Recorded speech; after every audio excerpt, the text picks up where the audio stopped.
Nuestra siguiente entrevista es un gusto y un placer dar la bienvenida al señor Marcelo Espinel, subdirector de la Fundación Ciudadanía y Desarrollo. Por cierto, es el primer invitado que viene a ver el nuevo set. Así que bienvenido, Marcelo. ¿Cómo estás? Muy buenos días. Buenos días, Jefferson. Buenos días, Álvaro. Buenos días, chicos. Realmente, pues, agradeciéndoles por la invitación y qué bueno que me permitan conocer su set. Muy bonito, claramente, pues han hecho un excelente trabajo. Gracias, Marcelo, y también por aceptar la invitación para estar por acá. A ver, hay mucho que podemos comentar. Iniciamos por lo de ayer, que ustedes también estuvieron haciendo vocería a propósito del tema, y es lo que anuncia la Asamblea Nacional diciendo, ¿saben qué? En el CAL, por decisiones políticas, o sea, ya no dijeron ni técnicas, sino por decisiones políticas, se cae el proyecto presentado de Camila León en cuanto a la libertad de expresión hacia los funcionarios públicos.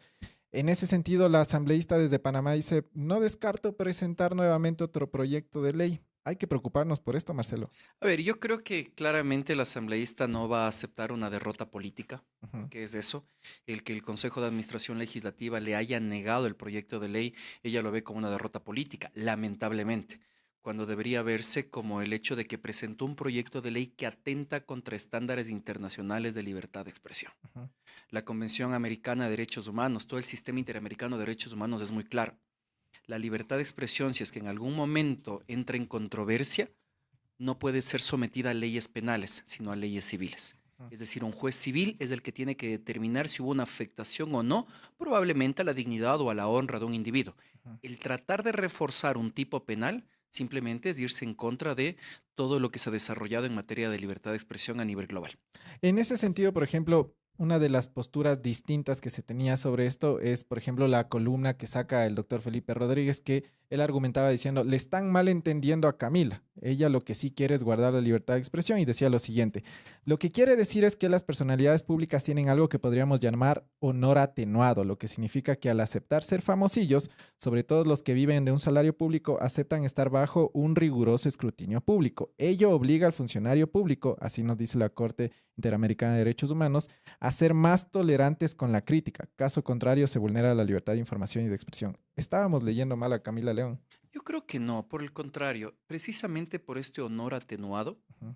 la misma, eh, la misma Comisión Interamericana de Derechos Humanos y la Corte Interamericana de Derechos Humanos ha hablado que las autoridades públicas están sometidas a otro tipo de escrutinio, al que no estamos sometidos los ciudadanos comunes y corrientes. Y precisamente por ese otro tipo de escrutinio es que ellos tienen que ser más tolerantes con la crítica, pero en ningún momento se puede hablar de imponer sanciones en el tipo penal al respecto de las expresiones que podamos tener en contra de ciudadanos o en contra de autoridades. Cualquier tipo de sanción tiene que ser dilucidada dentro de las áreas civiles. Ahora, cierro con esto también para darle paso al Alvarito sobre este tema, porque también quiero hablar sobre el Consejo de Participación Ciudadana, que es interesante lo que está pasando ahí. Em, Tú hablabas ya más allá, digamos, desde el tema técnico sobre libertad de expresión, vamos al tema político, que también la lectura va por ahí. Tú decías, una derrota política, ella no lo, digamos, no lo acepta. Pero más allá de eso, ella se debe a una bancada y la bancada oficialista le ha dicho, con esto no vamos a seguir, porque ya están viendo las repercusiones que hubo desde la crítica pública. Y en unanimidad, la misma bancada, o más bien la mayoría del CAL, que es dominada por el oficialismo, le baja el pulgar a ella. ¿Qué significa esto? Nos está mostrando que dentro de ADN la cosa no pinta tan unificada como creíamos políticamente. Es que si hubiera estado unificada, el proyecto de ley habría sido presentado en conjunto por toda la bancada. Y quien Exacto. presenta el proyecto de ley es Camila. Entonces vemos dos aspectos. La primera es que no existe esta organicidad que Ujú. creeríamos que debería existir en la bancada de gobierno, que lamentablemente pues, los proyectos de ley se trabajan cada uno por su lado en lugar de trabajarlos en conjunto. Me atrevo a pensar incluso, no sé si esta organicidad existe incluso en los proyectos urgentes en materia económica. Como los últimos que presentó. ¿Crees que Exactamente. no Yo hubo? creo que no. A ver, ¿Por miren. qué?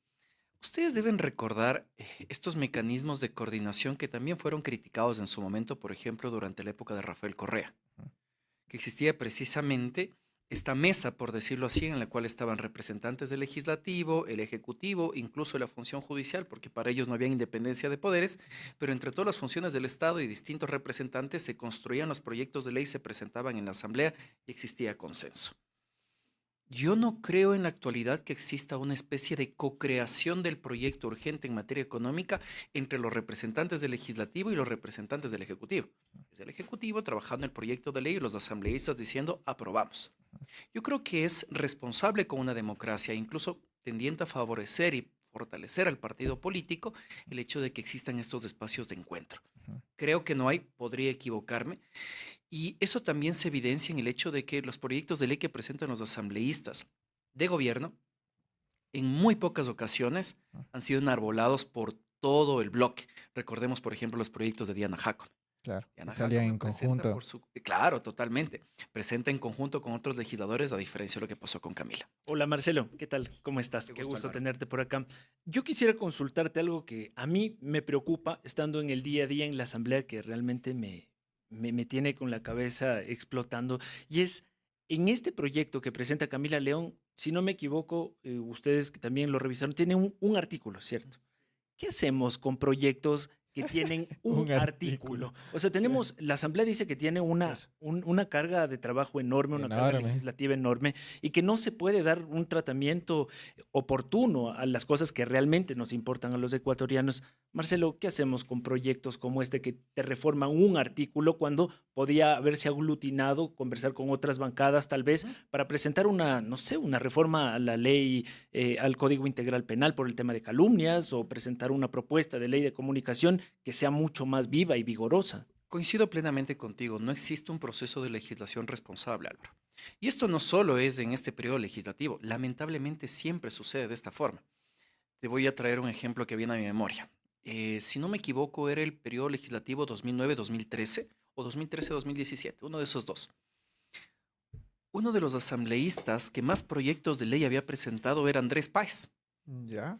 Durante los 4 años de trabajo legislativo había presentado un total de 50 proyectos de ley. Era una gran cantidad de proyectos de ley. La gente estaba contenta porque decía, Andrés Páez me está Trabaja. representando. Mi caballo. Mi Claro, caballo ganador. caballo ganador. Pero al mismo tiempo resulta que cada proyecto de ley reformaba un artículo del Código Orgánico Integral Penal. Entonces, en lugar de pensar en un proyecto mucho más integral, que pueda aglutinar todas esas reformas, el objetivo que era decir, presenté 50 proyectos de ley, a pesar de que cada uno de ellos reforma un solo artículo del mismo cuerpo legal. Entonces, eso lo que hace es cargar de más trabajo a la unidad técnica legislativa, que de por sí tiene pocos funcionarios, y hace que, veamos, al final del día una Asamblea Nacional, voy a inventarme la cifra, que después de 4 años aprueba 70 proyectos de ley, a pesar de que los asambleístas presentaron cerca de 1.200. Y eso se sigue acumulando, acumulando. ¿Por qué? Porque el resto de periodos legislativos tiene que despachar esos proyectos de ley presentados en periodos anteriores. Lamentablemente no se da lo que tú dices.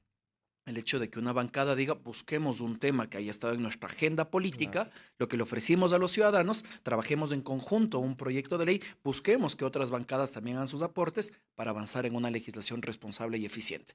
Aquí lo que se cree, los asambleístas creo que malentienden el tema, que mientras más proyectos de ley presentan, Ujú. mejor es su trabajo. Que eso literalmente nos lleva a la discusión de el que presenta más proyectos de ley es un mejor asambleísta, digamos, se mide esa vara también, ¿no? Y que ya lo comentas, presentan para un solo artículo, o sea, no tiene mucha lógica.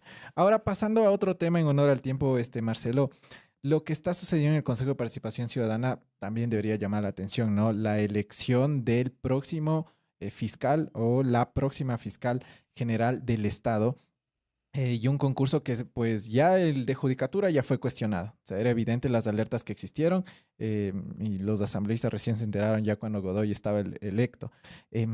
Y ahora el concurso de fiscal general del Estado que ya lleva un siguiente proceso que está conformada la comisión de selección. Pero esa comisión de selección también está criticada porque vemos que la conformación de ellos no es que tengan perfiles, digamos, llamativos en cuanto a saber quién debería ser el próximo fiscal del Estado. Y ayer, por ejemplo, quien asume la presidencia de la comisión de selección es Cintia Hacho, que, dato no menor, es que es la que menor puntaje tuvo. Entonces, estamos frente a un concurso que ofrece las garantías suficientes para confiar en que se va a elegir a una persona a prueba. A ver, yo creo que hay muchísimos aristas. Es difícil confiar en el Consejo de Participación Ciudadana y Control Social. Como bien dices, no solo por este concurso, no solo por lo realizado, sino también por lo pendiente. ¿Cuánto tiempo vamos sin la renovación del Consejo Nacional Electoral? Claro. ¿Qué pasa con la elección del defensor del pueblo? Que tenemos un defensor del pueblo encargado años de años de años. Ujú, ¿Qué pasa con el Tribunal Contencioso Electoral? ujú. Entonces, lamentablemente es una institución que ha perdido total confianza y credibilidad frente a la ciudadanía. Y ojo, no solo el Consejo presidido por Fantoni, también los anteriores. Ujú. En segundo lugar, creo que es importante notar que el proceso va extremadamente retrasado. Ujú. Diana Salazar salió en abril del año pasado, es decir, que en abril del año pasado ya debíamos haber tenido el reemplazo. Y si el concurso duraba aproximadamente un año, quiere decir que a lo largo del 2024 teníamos que estar atravesando las etapas que recién estamos viendo ahora. No, y yo me acuerdo que los consejeros cuando salían a dar entrevistas decían, ya en 6 meses vamos a tener. Y cada año es cada 6 meses. Totalmente, es decir, nos tienen engañados a los ciudadanos diciendo ya mismo, ya mismo, ya mismo. Y eso es preocupante, porque antes de analizar lo de la comisión de selección, creo que es importante tener en cuenta esto. Puede ser que a alguien le interese que el actual fiscal Carlos Alarcón se quede en el cargo. Y Cierto. le puede interesar una de dos, o que se alargue el proceso, o precisamente boicotearlo. ¿Para qué? Para que no se dé. Y que probablemente tengamos el reemplazo de fiscal en 2 años, en 3 años, en 4 años. Entonces yo creo que en este punto, antes de analizar las minucias del proceso, que creo que es importante, es entender que pueden haber intereses de lado y lado. De, o quiero poner fiscal, o quiero que no se designe fiscal y se quede el actual. ¿Poner Marcelo, quién? y saben, hay algo que a mí también me preocupa, y es que este tema no solo se queda en esto de lo que conversamos ahora, de que se le ha restado mucha legitimidad, sino que ahora ya pasa a la disputa política. Sé que en la Asamblea Nacional se quiere fiscalizar este concurso de selección de fiscal, no solo a través de un juicio político contra los consejeros, 6 consejeros del CPCCS, sino también se fiscaliza esto en la Comisión de Transparencia de Diana Jacome. ¿Qué tan bueno, qué tan saludable es que un tema que debería ser de interés y que debería estarlo mirando el poder público, que se convierta en una pugna legislativa? ¿Le quita la trascendencia al problema del que hablamos ahora? Yo creo que existen las dos posibilidades. La primera, Álvaro, es que es importante que se fiscalice. Creo que a la larga la Asamblea Nacional tiene que rescatar esa labor de fiscalización, verificar que las otras entidades del Estado cumplan con lo que determina la norma. El problema es cuando se convierte en un show político, Claro. cuando comenzamos a perseguir a la autoridad y no al hecho. Y ese es el riesgo que lamentablemente existe en la Asamblea Nacional porque puede empañarse el proceso. Porque también veámoslo desde otra arista, Álvaro. Una comisión de selección perfecta nunca la vamos a tener. Una Obviamente. comisión ciudadana de selección perfecta no va a existir. Y si es que esperamos eso, el concurso nunca se va a dar. Y es bueno para una institucionalidad y una democracia el tener autoridades definitivas.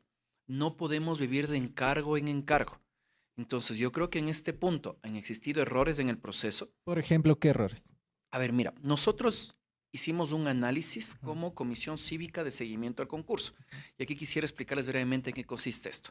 Generalmente en el país han hecho vedurías. Vedurías es analizar qué es lo que pasó y hacer un análisis de ex post del tema y decir el proceso se hizo mal, como se hizo en el caso Judicatura. Ujú.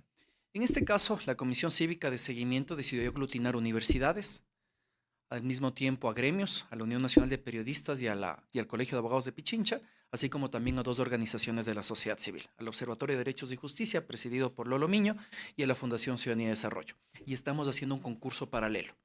Es decir, estamos replicando cada una de las sesiones del equipo técnico para evaluar los perfiles de los postulantes ciudadanos y lo propio haremos en lo posterior. Es decir, evaluar cada uno de los perfiles de postulantes a fiscal para ver si es que superan fase de admisibilidad, hacer la valoración de los méritos y también hacer la evaluación, en este caso, de oposición. ¿Para qué? Para tener un elemento que nos permita contrastar y decir, a Juanito le pusieron 20 puntos cuando realmente debían haberle puesto 10. Y hasta el momento, ¿qué arroja esto? ¿Qué es lo que encontramos? De los 69 postulantes ciudadanos Ujú. para la Comisión Ciudadana de Selección, el Consejo de Participación Ciudadana permitió que 38 superen la fase de admisibilidad. Para nosotros únicamente 20 debían haber superado esa fase. ¿Por falta de requisitos o por falta de Exactamente. qué? Falta de requisitos. ¿A qué me refiero? Por ejemplo, los postulantes ciudadanos debían demostrar que tenían experiencia en temas de transparencia y lucha contra la corrupción y participación ciudadana. Esta experiencia, ¿cómo tenía que acreditarse? Si habían hecho un curso con un certificado que tenga aval académico universitario, o si es que, por ejemplo, participaron, voy a inventarme, utilizando la silla vacía en un municipio, un certificado del municipio que diga Juanito Pérez utilizó la silla vacía en el municipio. Si es que no se adjuntaban estos documentos, simplemente no se estaba demostrando de acuerdo a lo que dice el reglamento y el instructivo. En la gran cantidad de los casos, en la gran mayoría de los casos, esto no se certificó, no se probó adecuadamente y eso implicaba que no superen la fase de admisibilidad. Lo que más nos preocupa que es que esto sucedió en los postulantes de la ciudadanía, Jeff. Sin embargo, las funciones de Estado también tenían que mandar sus representantes, un total de 10 representantes entre principales y suplentes. De los 10 representantes enviados por las funciones de Estado, solo uno cumplía con los requisitos, que era Pamela Garay. Las otras 9 personas no cumplían, y no solo en transparencia y en participación ciudadana, sino también en conocimiento sobre lo que hace la Fiscalía General del Estado. Entonces, claramente llama mucho la atención el hecho de que esto se dé, porque hay dos posibilidades. O fueron irresponsables mandando los perfiles, o quisieron boicotear el proceso para que precisamente estemos discutiendo sobre esto. Ambas. Literal, así como por lo que vemos, sí. Oye, para cerrar y agradeciéndote por tu tiempo, Marcelo, finalmente, ¿qué se puede esperar de este concurso? Porque, claro, ya hay estas alertas, pero la realidad es que están avanzando. Adentro dicen que todo está bien. Y solo para complementar, ayer el presidente de la Veeduría Ciudadana decía, fue a decirles allá, ustedes no me han hecho el acompañamiento necesario y estoy aquí incluso gastando horas de trabajo que podría estar remunerado. Entonces, ¿qué se puede esperar de esto para finalizar? Bueno, hay que recordar que también para ser veedor no implica que haya una remuneración. Claro. Esto ya más es una labor cívica, pero es preocupante las denuncias que hace la veeduría acreditada. Realmente es muy preocupante lo que ellos señalan, coincide en buena medida en lo que nosotros decimos. ¿Qué es lo que tenemos que esperar? Y en esto quiero ser enfático. El concurso ya está. La comisión de selección imperfecta ya está. Ayer se escogió presidente y vicepresidenta, bueno, presidenta y vicepresidente, que en este caso es el representante del Ejecutivo, curiosamente el suplente del Ejecutivo, entonces al parecer esa renuncia algo me llama la atención. Claro. Pero más allá de eso, yo creo que en este momento se dejó un mensaje claro al Consejo y a la Comisión. Medios de comunicación, academia y sociedad civil estamos poniendo los ojos en este concurso. Y es importantísimo que no dejemos de hacerlo, porque ahora viene la parte más importante, los postulantes a fiscal. Los postulantes. Y necesitamos que nos garanticen transparencia para poder saber quiénes están postulando y poder fiscalizar esto. Esperemos que la comisión actúe con responsabilidad, apegada a la ley y con sentido de país. Porque, ojo, antes la fiscalía se la repartían entre los poderes económicos y los poderes políticos. Hoy entra un tercer actor, que es el crimen organizado. El crimen organizado también está interesado en poner fiscal y no podemos descuidar este proceso. A la larga, la Fiscalía es la entidad más importante en la persecución de los delitos. Marcelo Espinel, subdirector de la Fundación Ciudadanía y Desarrollo. Estaremos también ampliando estos temas más adelante. Marcelo, siempre es un gusto. Gracias, Jeff. Gracias, Marcelo. Gracias, Álvaro. Cuídate mucho.